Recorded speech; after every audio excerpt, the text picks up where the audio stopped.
할렐루야. 오늘도 새날을 주신 하나님을 찬양합니다. 오늘도 말씀으로 시작하는 이 하루, 말씀 충만, 은혜 충만, 성령 충만한 하루가 되시기를 주님의 이름으로 축원합니다. 오늘은 마태복음 4장 말씀입니다. 1절로 11절까지 봉독해 드립니다. 하나님의 말씀을 경청하시기 바랍니다. 그때 예수께서 성령에게 이끌리어 마귀에게 시험을 받으러 광야로 가사 40일을 밤낮으로 금식하신 후에 줄이신지라. 시험하는 자가 예수께 나와서 이르되 내가 만일 하나님의 아들이여든 명하여 이 돌들로 떡덩이가 되게 하라. 예수께서 대답하여 이르시되 기록되었으되 사람이 떡으로만 살 것이 아니요 하나님의 입으로부터 나오는 모든 말씀으로 살 것이라 하였느니라 하시니, 이에 마귀가 예수를 거룩한 성으로 데려다가 성전 꼭대기에 세우고 이르되 내가 만일 하나님의 아들이여든 뛰어내리라. 기록되었으되 그가 너를 위하여 그의 사자들을 명하시리니 그들이 손으로 너를 받들어 발이 돌에 부딪히지 않게 하리로다 하였느니라. 예수께서 이르시되 또 기록되었으되 주 너의 하나님을 시험하지 말라 하였느니라 하시니, 마귀가 또 그를 데리고 지극히 높은 산으로 가서 천하 만한 곳과 그 영광을 보여 이르되 만일 내게 엎드려 경배하면 이 모든 것을 내게 주리라. 이에 예수께서 말씀하시되 사탄아 물러가라. 기록되었으되 주 너의 하나님께 경배하고 다만 그를 섬기라 하였느니라. 이에 마귀는 예수를 떠나고 천사들이 나와서 수종드니라. 아멘. 오늘도 이 말씀을 통해 우리에게 주시는 하나님의 음성을 듣게 되기를 바랍니다. 오늘 마태복음 4장 말씀은 예수님께서 시험 받으시고 본격적인 갈릴리 사역을 시작하시는 내용입니다. 근데 우선은 이 본문이 바로 앞에 있는 3장 마지막 부분에 예수님께서 세례 받으신 사건과 아주 밀접하게 연관이 되어 있다는 사실에 우리는 주목해 볼 필요가 있습니다. 자, 예수님께서 세례 받으실 때 성부 하나님께서 예수님께 말씀하시죠. 이는 내 사랑하는 아들이요 내 기뻐하는 자라. 그리고 4장에서 예수님께서 마귀에게 시험을 받으실 때 마귀가 집중적으로 시험하는 주제가 뭐냐?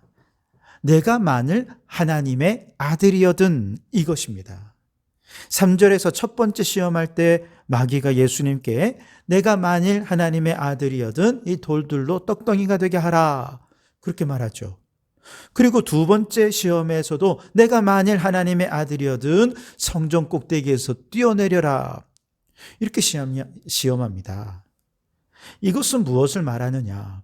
오늘날 하나님께서는 우리 믿음의 성도들을 향해서도 너는 내 사랑하는 아들이요 내 기뻐하는 자라 라고 우리 성도 한 사람 한 사람을 너무나 기뻐하고 사랑해 주시고 복을 주십니다. 그런데 마귀가 이거를 그렇게 시기한다는 것입니다.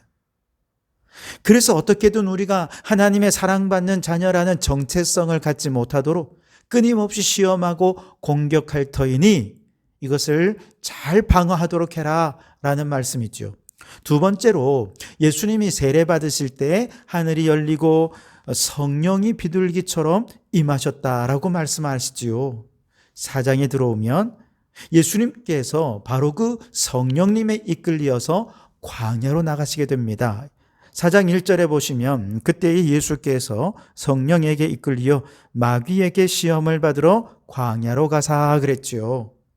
성령님이 예수님을 광야로 이끌고 가신 이유가 뭐냐? 마귀에게 시험받기 위해서다라는 겁니다. 즉 하나님의 아들은 마귀와의 대결이 필수적이라는 겁니다.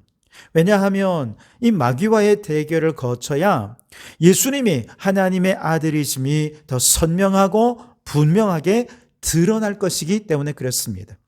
우리도 마찬가지입니다. 예수님께서 성령에 이끌려 광야로 시험받으러 나가셨던 것처럼 우리도 성령께서 이 영적 대결의 장인 인생의 거친 광야로 우리를 이끌어 가신다는 것입니다. 왜요? 그래야 우리의 믿음이, 우리의 하나님의 자녀라고 하는 정체성이 더 선명해지고 분명하고 확증될 수 있기 때문에 그렇습니다. 무엇보다 성령님께서 이끌어 주십니다. 이 싸움은 성령께서 주도하시는 싸움이라는 거죠. 그렇다면 이 마귀와의 영적 대결의 장에서 우리는 결코 패배할 리가 없습니다. 성령님께서 반드시 우리를 승리하게 해 주실 줄 믿습니다. 그러니 여러분의 인생의 광야길에 성령님께서 주도적으로 일하고 계시다는 사실을 믿으시기 바랍니다. 반드시 그분이 우리에게 승리 주실 것도 확신하시기 바랍니다. 그리고 그 승리의 날까지 우리가 할 일, 오직 믿음으로 하나님 사랑받는 하나님의 자녀다. 그러니 반드시 승리할 것이다 라고 하는 이 사실을 기억하시고 어떤 위기 속에서도 이 믿음으로 살아가는 우리 성도들이 되시기를 주님의 이름으로 축원합니다. 마태복음은 다른 복음서들과는 달리 자신의 복음서를 받아 읽어보는 독자들을 확고하게 유대인으로 한정짓고 있습니다. 그래서 유대인들이 이 책을 읽을 때 어떤 생각을 할지 염두에 두고 표현한 것들이 많이 있습니다. 예수님께서 시험 받으시는 이 장면에서도 유대인들이 자연스럽게 무엇을 떠올릴까라고 하는 것을 생각하면서 이 내용을 써내려가는데 그게 뭐냐? 바로 출애굽한 이후 이스라엘의 광야의 세월을 자연스럽게 떠올릴 것이라는 거예요. 유대인이라면 누구라도 예수님이 광야에서 시험 받으신 사건을 보면서 곧바로 광야의 세월을 떠올리게 될 수밖에 없다는 거예요. 왜냐? 첫 번째 이유는 예수님께서 금식하신 시간이 40일이라는 점이죠. 이는 모세가 시내산에서 계명을 받았던 40일을 생각나게 합니다. 또한 이스라엘 백성들이 광야에서 하나님의 백성으로서 훈련받았던 40년을 떠올리게 하는 것이죠. 게다가 두 번째 이유는요, 예수님께서 이 모든 시험을 신명기의 말씀으로 이기셨다는 것입니다. 유대인들은 토라의 말씀, 창세기, 출애굽기, 레위기, 민수기, 신명기 5장의 말씀을, 5권의 말씀을 다 암송합니다. 거의 대부분. 다시 말해 유대인들은 예수님께서 지금 신명기의 말씀으로 마귀를 이기는 내용을 보면서 그들은 광야에서 하나님께서 사람이 떡으로만 사는 것이 아니라 말씀으로 살아야 한다는 것을 교훈해 주셨던 신명기의 교훈을 그들은 떠올리고, 그리고 그들은 이 예수님의 승리를 그들의 승리로 확증할 수 있었던 것이죠. 이처럼 유대인들에게 친숙한 메타포를 사용해서 예수님의 시험에 대해 말해주는 것은 결국 하나님은 말씀으로 승리하신다. 말씀으로 승리하신 예수님은 진정한 하나님의 아들이시다. 그러니 예수님을 하나님의 아들로 믿어라 라고 말씀하고 있는 것이죠. 자, 그렇다면 이제 구체적으로 예수님이 받으신 시험 3가지는 무엇인지 한번 들어가 볼까요? 첫 번째 시험은 예수님의 굶주림에서 출발을 합니다. 이스라엘 백성들이 출애굽한 이후에 광야에서 그들이 하늘에서 만나와 메추라기를 받기 전에 그들도 굶주린 상태였던 거죠. 이것이 서로 오버랩됩니다. 그렇다면 하나님께서는 왜 이들에게 굶주림을 주셨던 것일까? 신명기 8장 2절 3절에 보면 이 백성들이 겸손하게 스스로를 낮추어서 하나님의 말씀에 순종하는지 그렇지 않은지를 알기 위해서 굶주림이라고 하는 어려움을 주셨다라는 거죠. 그래서 이 시험의 결과 이 백성들이 사람이 떡으로만 사는 것이 아니라 여호와의 입에서 나오는 하나님 말씀으로 사는 존재임을 분명하고 확실하게 깨닫게 하신 것입니다. 마찬가지입니다. 우리가 정말로 하나님의 아들이라는 정체성을 잃지 않으려 한다면 우리도 이 세상이 공급해 주시는 떡이나 이 세상이 우리에게 공급해 주는 능력으로 사는 것이 아니라 하나님 말씀에 의존하는 삶을 살아야 한다는 것이죠. 물론 우리 가운데 그 누구도 절대적인 빈곤 속에 사는 사람은 없습니다만 여전히 우리는 먹고 사는 문제, 물질의 문제, 그리고 그와 관련된 수많은 문제들 앞에서 우리의 마음이 녹아내립니다. 그리고 마귀는 그 앞에서 우리에게 계속해서 말합니다. 자, 이 돌을 떡으로 한번 만들어 보아. 수없이 유혹하고 무너뜨리려 하지요. 그러면서 하나님의 능력 의지하지 말고 사람의 능력으로도 얼마든지 돌을 떡으로 만들어 승리하고 먹고 살 수 있어. 그래서 먹고 사는 문제도 인간의 힘과 인간의 능력을 의지하게 하는 것이죠.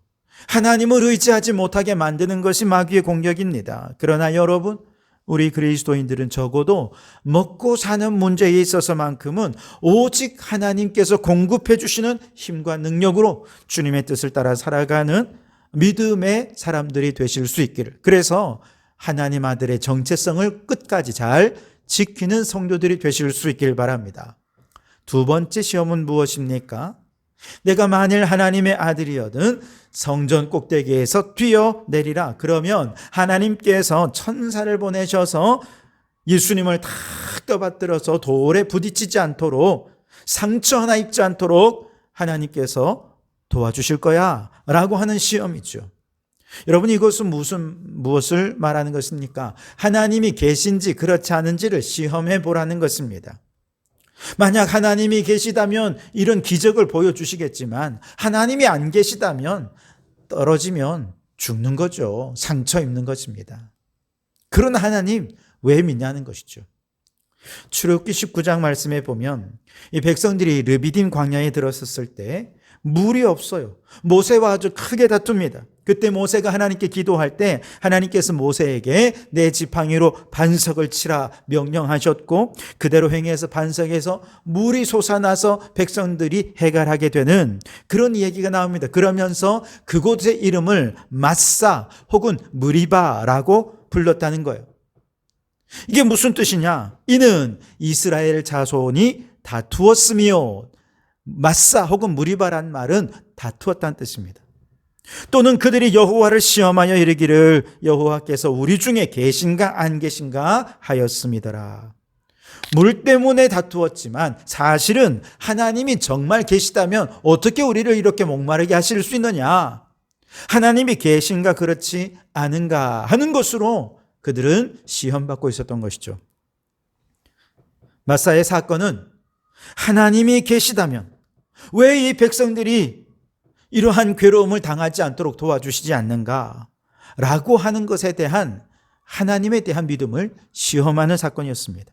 마찬가지로 마귀가 예수님을 성전 꼭대기로 데려가서 자, 뛰어내리면 하나님이 진짜 계시다면 천사를 보내주실 거야. 그렇지 않으면 하나님 안 계신 거야. 시험하는 것이죠. 그러나 우리가 정말 하나님의 아들이라 라고 한다면, 여러분, 물이 없다고 하나님은 안 계시고 물이 있으면 하나님이 계신 것입니까?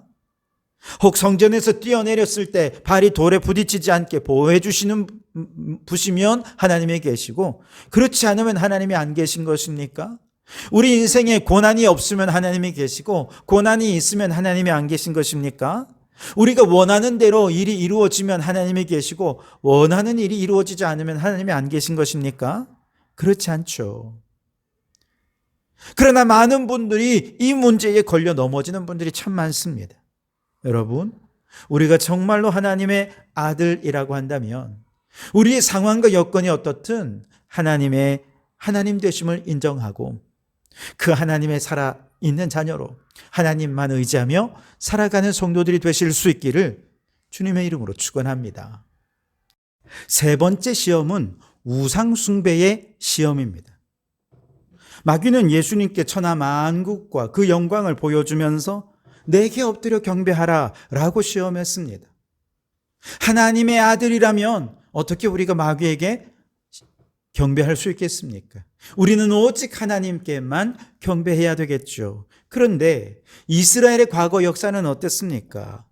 우상 숭배를 금지하는 하나님의 금지 앞에서 이 백성들은 끊임없이 우상을 숭배하고 하나님의 마음을 아프게 하더니 결국 하나님의 진노를 경험해서 나라가 망하기도 하고 수많은 환난과 고난을 당하게 되지 않았습니까? 지금 예수님 시대에도 이스라엘의 역사는 마찬가지입니다. 당시 유대인들은요, 헬라 로마의 만신전에 있는 수많은 신들을 사탄의 졸개라고 그렇게 귀신이라 생각을 했어요. 하지만 현실에서 그들은 경제 활동도 해야 되고 사회 활동도 해야 되지 않겠습니까?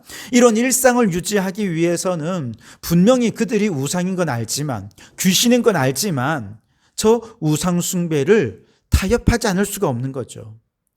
그래서 어떤 분들은 적극적으로 유대교를 버리고 로마의 충신이 되어서 우상 숭배하는 사람이 있는가 하면, 어떤 분은 유대교는 버리지 않았다고 해도 그래도 세상에서 어떻게든 출세하고 성공하고 살아남기 위해서는 우상 숭배할 수밖에 없다. 세상의 문화가 이런 걸 어떻게 하냐. 그러면서 우상을 받아들이는 사람들도 적지 않았다는 것입니다. 특별히 공직에 있는 사람들은 더더욱 황제로부터 녹을 받는 사람들이기 때문에 이건 타협할 수밖에 없는, 그러면서 하나님의 자녀의, 하나님의 선민의 정체성을 잃어버리고 만 것이죠. 마귀의 이런 시험 앞에 예수님은 말씀하십니다. 주 너의 하나님께 경배하고 다만 그를 섬기라 하였느니라. 아멘. 주님의 단호한 말씀, 오직 하나님께만 경배하라 말씀하실 때 마귀는 예수님을 떠나고 천사들이 와서 수종들었다 말씀하십니다. 그렇습니다. 여러분, 우리가 하나님의 자녀라고 한다면 오직 하나님 아버지를 향한 일편단심의 믿음으로 하나님께 경배하고 그를 섬기는 신앙으로 살아야 할 줄 믿습니다. 그 믿음으로 마귀에 대하여 승리할 때 마귀는 떠나가고 천사는 우리의 믿음을 끝까지 지켜줄 줄 믿습니다. 우리가 살아가는 이 세상에 현실적으로 세상이 이러니 세상에 이런 우상도 저런 우상도 세상을 따라 살아야 우리가 살아낼 수 있지 않겠느냐, 그러면서 타협하는 분들이 너무 많습니다. 여러분, 우리가 정말 그 모든 순간에 하나님의 아들이라고 하는 이 뜨거운 정체성을 잊지 말고 우리가 정말로 경배해야 할 분이 누구이신지를 머뭇거리지 말고 선택하는 우리 성도들이 되실 수 있길 바랍니다. 자, 이렇게 마귀가 떠나가고 17절에 보면 이때부터 예수께서 비로소 전파하여 이르시되 회개하라 천국이 가까이 왔느니라 하시더라. 아멘. 예수님의 본격적인 공생의 사역이 시작되었다는 것이죠. 여러분, 우리가 살아가는 이 세상의 광야 속에서 성령님께서 우리를 영적 전쟁터로 몰아 넣으실 때 그때야말로 우리 자신이 하나님의 자녀임을 증명할 절호의 기회임을 깨닫고 하나님의 말씀을 붙잡고 말씀으로 마귀를 이기고 시험을 잘 극복해서 하나님의 자녀라는 분명한 정체성을 확증하고 예수님께서 본격적인 공생애를 시작하셨듯이 우리도 하나님께서 맡겨주신 모든 사명을 더 충성스럽게 감당하는 성도들이 되시기를 주님의 이름으로 축원합니다. 기도하겠습니다. 하나님, 죄의 종 노릇하던 우리를 하나님의 자녀 삼아주시니 감사합니다. 하나님의 자녀는 반드시 마귀와의 영적 대결을 통해 하나님의 자녀됨을 분명하고 확고하게 해야 한다 말씀하셨으니 우리도 성령에게 이끌려 마귀와의 영적 대결에 승리하게 하여 주옵소서. 예수님은 성령의 도움으로 오직 말씀으로 승리하셨으니 우리도 물질의 문제, 신앙의 문제, 우상 숭배의 문제, 모든 마귀의 시험을 성령 충만함으로 주의 말씀으로 승리하게 해 주시옵소서. 예수님이 분명한 정체성으로 공생의 사역을 힘차게 시작하셨듯이 우리도 분명한 정체성으로 맡겨주신 사명 잘 감당하는 자들 되게 해 주시옵소서. 예수님 이름으로 기도하옵나이다. 아멘.